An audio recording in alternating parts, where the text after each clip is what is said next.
Hey guys, it's Vicki Coleman with Front Porch Partners, brokered by eXp Realty and Front Porch Fridays. And guess what? It is Halloween, and we're gonna do something a little dark, not so spooky, a little mysterious. We're down at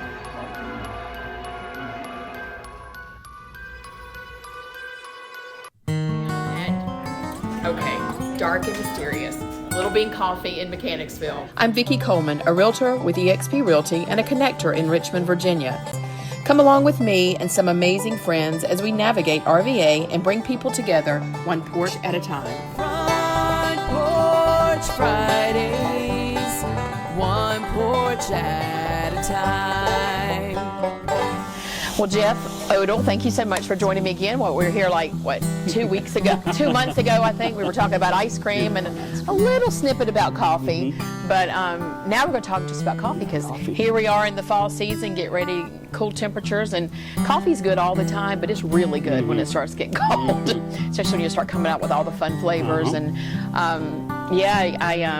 where were we the other day, Marty? We were at Riverbound Cafe. They have your coffee there. You got a lot, so you got your coffee here in Mechanicsville at the Little Bean Coffee Company. Am I saying it? Little Bean Coffee Company.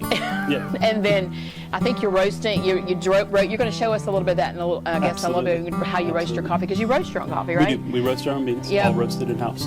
And you sell your coffee here. You have at some restaurants, and then I think you have it for sale at some other places. Absolutely, okay. Yeah. So we sell it under our own coffee shop here, so in the cafe here, and then we also carry it at our coffee cart at Memorial Regional in the hospital. Yep. And then the Lazy Cow in West Point also has a full Little Bean menu, so she does all the drinks that we do in addition to her ice cream. Okay.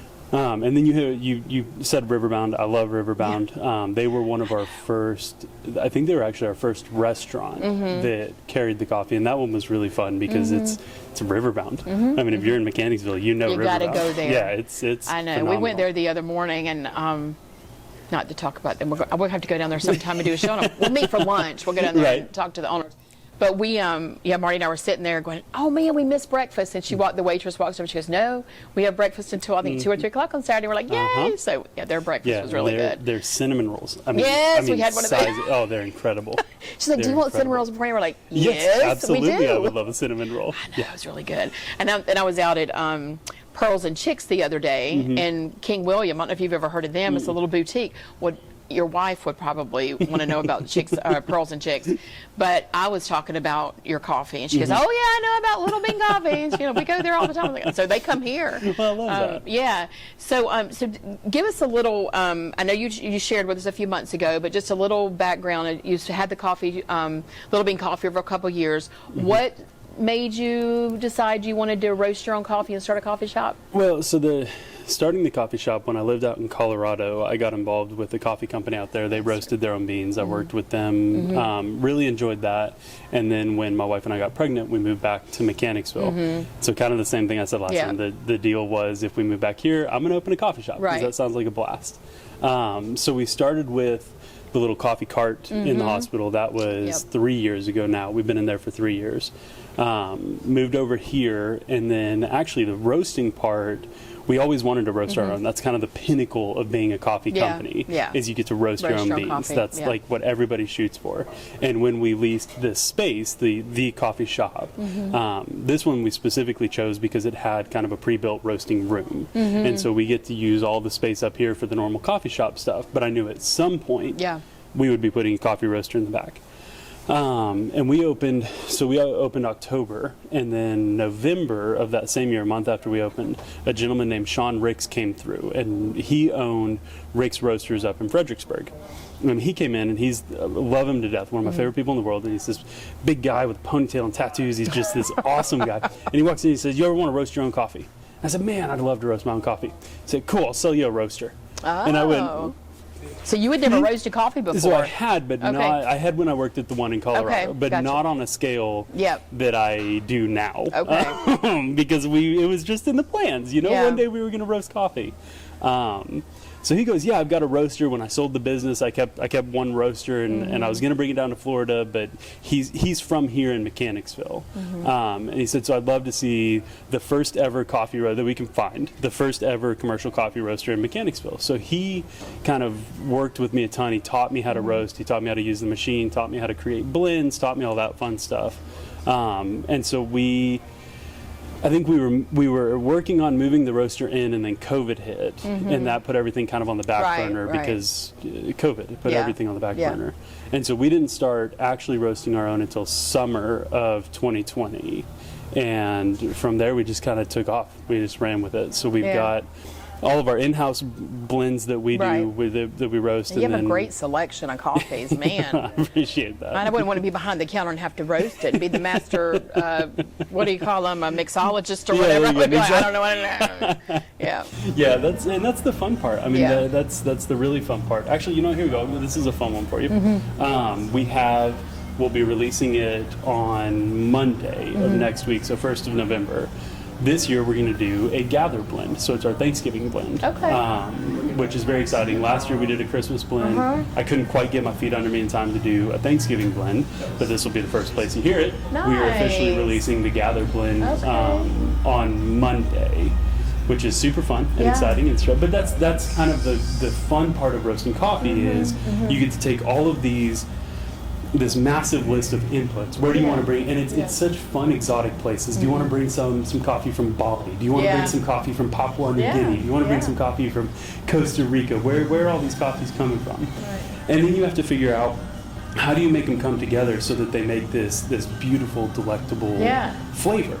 And so a lot of the joy from coffee roasting is just taking all these inputs and figuring out, well, if I do some of this, what happens if I do a little of that? And sometimes it tastes, it's like, oh my gosh, this is the worst thing I've ever done in my life. So you're a coffee engineer. Coffee engineer. I like that. So do you want to? So let me ask you this real quick before you. Can you show us a little way? That's how you roast.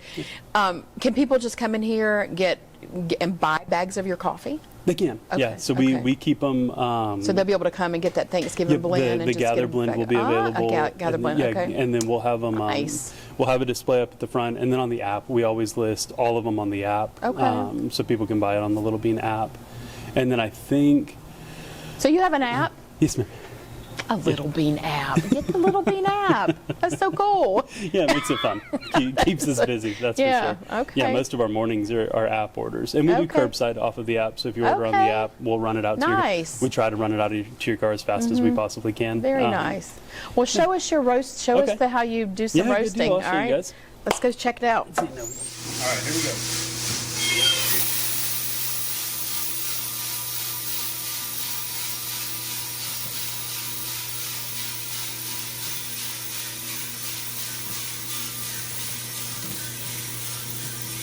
And actually, by the way, Vicki, we were actually just voted first runner-up in Richmond Times-Dispatch Best of for Dining, Drinks, and Nightlife. So that's 2 years in a row now. We've been second place. There you go. So next year, you'll be number one next year. We might have to be number one next year. We'll make sure that happens. We'll just have to let us know when the voting starts, and we'll definitely get it out there. Awesome. Yeah, so with this is really fun. So coffee in its raw form, well, really, and you can see a good picture of it here on the book. In its raw form, coffee is a berry. It's kind of like a cherry. It's a stone fruit, so apricot, cherry, all that fun stuff. But this right here, that's the end result. That's what comes out of the cherry once they processed it. Can I touch it? Oh, yeah, Does it have a smell now? It has a very distinct smell. Oh. It smells nothing like coffee. No, not at all. Wow. I always joke it smells too bad we don't have smell-o-vision. Like agricultural product. Yeah. It's going to smell like wheat or corn or any of the other ones. But then roasting is the magic of taking this kind of wheat-smelling thing and getting this out of it, which that will have a smell. Oh, yeah. There's nothing like that. Is the best smell. It's absolutely incredible. It's healthy for you too to sniff coffee. Did you know that? It is. I believe it was my whole No, heart. I've read that somewhere, but I don't know what the article said. I don't remember because it was years ago, and y'all know how my memory is. But yeah, sniffing coffee is good for you. Even if you don't want to drink it, sniff it. Right, just smell it. It smells fantastic. Yeah, I mean, that really does smell good. I know why. And you can tell the difference between just something that's been sitting on a shelf for a while and something that's fresh. And that was roasted 3 days ago. Okay. Yeah. And I know the answer to this, but just in case people don't, the wet looking, you have oils in coffee. Lots and lots of oils. Yeah. Aromatic compounds and all sorts of good volatile stuff that happens. But that's with a dark roast, which is what we're looking at here. The dark roast tends to, it's called sweating. The beans will sweat. And so dark roasts tend to sweat more than light roast. One big telltale sign is if you open a bag of coffee and you have excess amounts of oil, that means that the bean's been sitting for a while. So on a dark roast, you kind of want, kind of like we can see right there, it's a little bit shiny. You got little spots of oil. After a couple of months, that'll be completely shiny, completely sheened over, completely and totally glossed, and that's no bueno. That means that your coffee's going to be flat. Because that shiny stuff, that's your flavor. That's where all the flavor comes from. That's why it's nice to... You want it on the inside.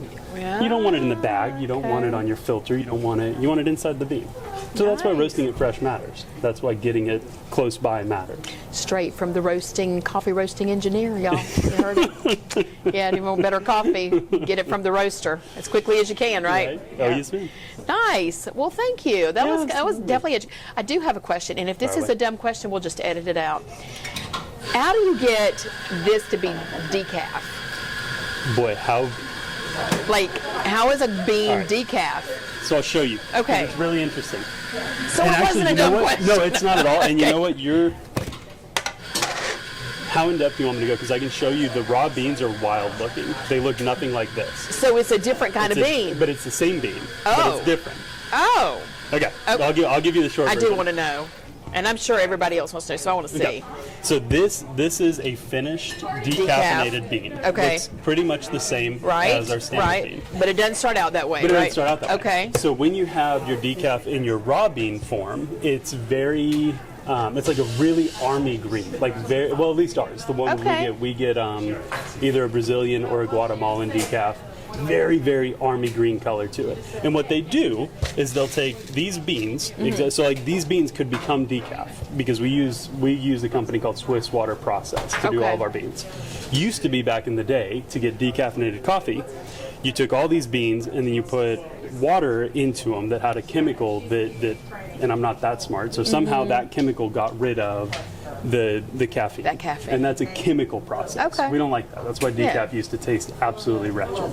So this really clever company comes along, and I'm going to butcher the process because, again, I'm not smart enough to understand how they do it. But basically, they put these beans in water. They heat the water up until the point where the caffeine dissolves out of the beans. Okay. They then take that water into a separate chamber, and somehow they get the water to separate from the caffeine. So the caffeine comes out in the soup.